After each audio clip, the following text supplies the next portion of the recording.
Emma hated blind dates. To her, they always sounded like a recipe for disaster. But her best friend Claire had insisted this one was different. "Trust me," she said. "He's perfect for you. Smart, kind, successful. Just give him a chance." Against her better judgment, Emma finally agreed. That Friday evening, she walked into a warm, softly lit cafe in the heart of the city. She wore her favorite blue dress, the one that always gave her a little boost of confidence. Her palms were slightly sweaty, but she told herself it was just nerves. After all, this could be the start of something good. Her eyes scanned the room until they landed on him, David. Tall, sharply dressed, with a smile that seemed rehearsed yet disarming. He stood as soon as he spotted her, pulling out a chair for her like a perfect gentleman. Emma felt her cheeks warm. Maybe Claire was right. Maybe this wouldn't be so bad, after all. They ordered coffee, and for the first 20 minutes everything felt almost magical. David was attentive, funny, and asked her about her passions, her childhood memories, even her favorite books. Emma found herself laughing more than she expected. She thought, "This is nice. This feels normal." But then the questions shifted. The tone changed. And little by little, the man across from her didn't feel like a charming stranger anymore. He felt like something else entirely. At first, the change was subtle. David leaned in closer, lowering his voice as if sharing secrets. "You look exactly like I imagined," he said, eyes fixed on her. Emma chuckled nervously. "Imagined? Claire just gave you my name and number, right?" David tilted his head, his smile tightening. "Not exactly. I like to know who I'm meeting, so I did a little research." Emma's stomach fluttered uneasily. Before she could respond, he pulled out his phone and began scrolling through pictures. "See, I already knew you liked this cafe. You came here 3 times last month. Always ordered the same thing, caramel latte. And this was your trip to the coast, right?" Emma froze. The screen was filled with photos of her, taken from her social media, yes, but also tagged pictures from friends, old check-ins, even posts she had forgotten existed. The way he had them neatly saved in folders under her name made her skin crawl. "Why do you have all of this?" she asked, her voice sharper now. David smiled again, but it didn't reach his eyes. "Because I wanted to be prepared. Because you're special. I don't leave these things to chance." Emma forced a laugh, trying to mask her unease, but deep down her instincts screamed, "This isn't normal! Something's very wrong!" Emma's hands trembled under the table. She wanted to grab her purse, excuse herself, and leave immediately, but something about David's stare pinned her in place. He spoke smoothly, but his words were chilling. "You don't have to pretend," he whispered. "I already know the truth about you." Emma forced a smile. "The truth? We just met." But David leaned even closer, his voice dropping. "I know you don't like sleeping with the light off. I know you bite your nails when you're nervous. I know you canceled a date last year because you were too anxious. You think no one notices, but I do." Her blood turned to ice. How could he know such details? Claire couldn't have told him that. No one could. Emma stood abruptly. "I should go." Before she could move away, David's hand shot across the table, gripping her wrist with frightening force. His smile didn't waver, but his eyes were sharp. "Don't ruin this. We're meant to be here. You'll see."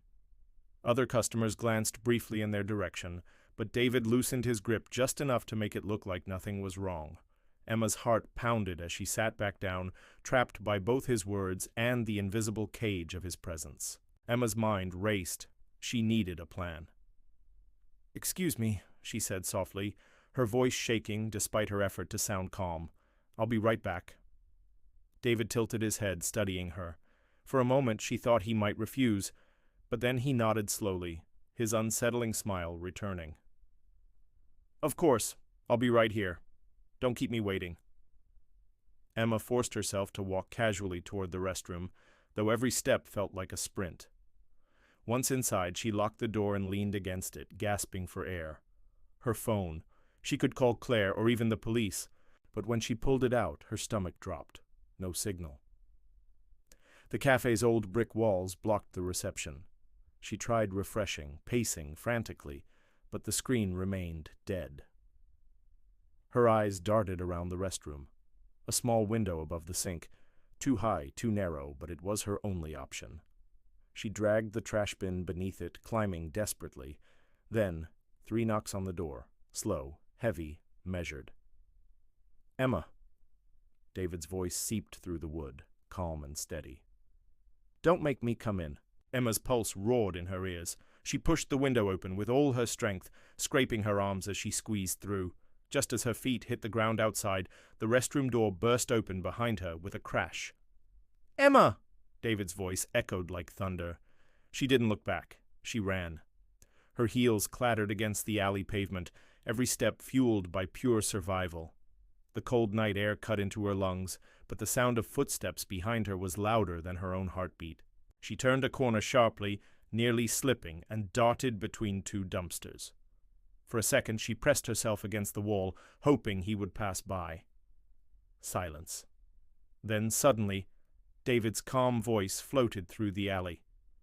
"You can't hide from me. I know where you'll go. I know everything." Emma bolted again, her eyes darting wildly until headlights blinded her. A taxi was approaching. She stumbled into the street, waving frantically.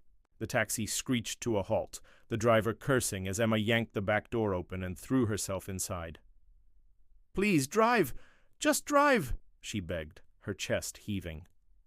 The driver glanced in the rearview mirror, his expression softening when he saw the terror on her face. Without another word, he hit the gas. The cafe disappeared behind them. Emma sank into the seat, trembling. Her phone finally buzzed back to life. Signal had returned. She unlocked it with shaky hands, ready to call Claire, but froze. On the screen was a new message from an unknown number. "Running already! I like a woman who plays hard to get." Her blood ran cold. She hadn't given David her number tonight. He must have had it long before they even met. The driver noticed her pale face. "Miss, are you okay? Should I take you to the police?" Emma's lips parted to answer, but something in her gut twisted. Because deep down, she knew. This wasn't over. The taxi dropped her off a block away from her apartment. Emma wanted to be cautious, paranoid even. She paid quickly and ran the last stretch, her keys trembling in her hand as she opened the door. Once inside, she locked every bolt, checked every window, and finally collapsed onto the couch. She dialed Claire's number, whispering through tears what had happened. Claire begged her to call the police, but Emma hesitated. What if they didn't believe her? What if he really had everything planned? She promised Claire she'd be safe and ended the call. For the first time all night, silence filled the room. Emma breathed deeply, convincing herself it was finally over. But then, a soft vibration. Her phone lit up again. Another message, same unknown number. "Nice place you've got here." Emma's heart nearly stopped. She turned slowly toward her apartment window. Across the street, in the shadows, a figure stood perfectly still, watching. Panic shot through her veins. Emma yanked the curtains shut and stumbled back, her mind spinning. How long had he been there? How much did he know? The phone buzzed again. "Don't worry, Emma, I'm patient, I can wait." Her knees buckled as she realized the horrifying truth. The blind date hadn't just gone wrong. It had marked the beginning of something far darker. David hadn't chosen her by accident. He had studied her, prepared for her, and now he wasn't going to disappear. Emma collapsed to the floor, clutching her phone, tears streaming down her face. Somewhere outside, in the night, he was still watching, smiling. Because the worst nightmare isn't when the date ends badly. The real nightmare is when it never ends at all. And now I want to ask you, what would you have done if you were Emma? Would you have trusted your instincts and left the cafe earlier, or confronted him right away? Tell me in the comments. And if this story made your heart race, don't forget to subscribe to Dating Horror Stories, where the most terrifying dates are the ones that start with hope.